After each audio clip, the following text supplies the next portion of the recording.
This is Dakota News Now Sports.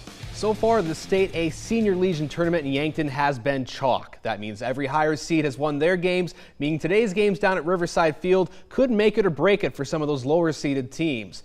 We'll start things off in the morning. Renner and Brookings kicked off the action to try and beat the Heat. Starting the first inning here, Brookings gets going first. Zach Struck is going to shoot this one way out to center field. That's going to drop in here. Two runners are going to score for the Bandits. They're up 2-0 early on.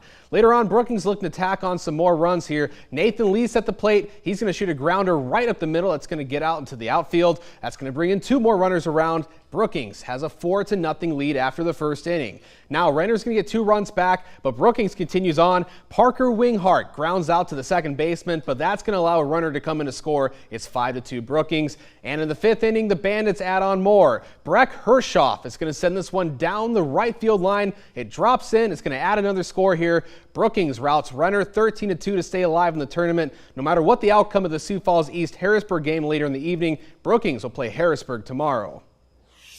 Game 2 of the playback bracket pitted the hosts Yankton against Rapid City Post 22. The hosts took full advantage of playing at home. Matthew Sheldon shoots this one out to right field, and watch Rugby Riken coming home. He's going to make it and slide right in, just beats the tag, and that's going to get Yankton on the board here. Speaking of Riken, he's going to get Yankton going here in the 4th with a shot out to left field. That's going to drive home another run.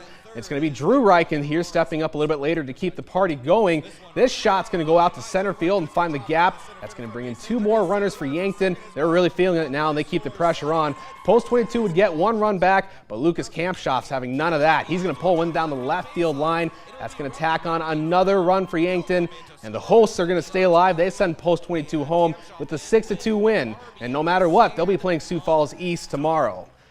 Now that brings us to Sioux Falls East and Harrisburg Gold. They're the last 2 undefeated teams in this tournament so far. They're scoring off in the late game tonight. It was a pitcher's duel early on. Harrisburg's Braxton Kusler gets one of his 10 strikeouts here to end the top of the 2nd here, not to be outdone a bit later. East Andrew Glovich has this nasty breaking ball. He gets a strikeout here in the bottom of the 3rd. He had 8 on the night. East would finally put the first run on the board here, then top of the 5th. Miles Reese is going to pull this one down the left field, and Sawyer Tolk is going to race around. He finds the plate. It's 1-0 Sioux Falls East. That could be it the way this game's going, but Harrisburg's going to battle back here in the bottom of the 6th. Noah Boucher strings this one down the foul line. That's going to bring in 2 runs here. Harrisburg takes back that late lead, and Harrisburg hangs on. They take down Sioux Falls East 3-2. Both teams are still alive in this tournament, but now Harrisburg Gold has the advantage with 2 days left in the tournament.